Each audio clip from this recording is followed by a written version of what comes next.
Market કરતાં પણ સારી અને ઘરની સામગ્રીમાંથી આપણે મસાલા શીંગ બનાવીશું. તો તેના માટે મેં 1 કપ શીંગના દાણા લીધા છે.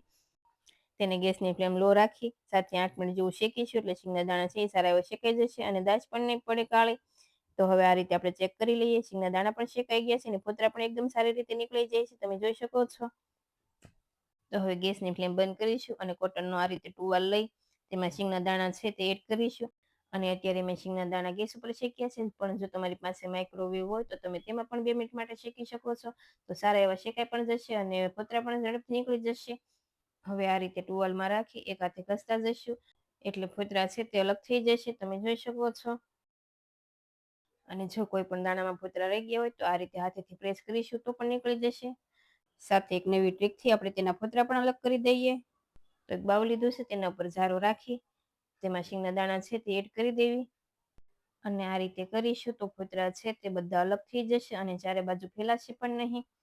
જો તમારે ખારી શીંગમાંથી મસાલા શીંગ બનાવી હોય તો પણ બનાવી શકાય. હવે પેનમાં 1/2 સ્પૂન તેલ એડ કરી તેલ ગરમ થાય એટલે તેમાં શીંગના દાણા એડ કરીશું. સાથે 1/2 સ્પૂન હળદર પાવડર એડ કરી 2 મિનિટ જેવું શેકીશું એટલે શીંગના દાણા છે થોડા એવા શેકાઈ જશે અને તેલનું પણ કોટિંગ થઈ જશે. એટલે મસાલા આપણે એડ કરીશું એટલે સારી રીતે મિક્સ પણ થઈ જશે.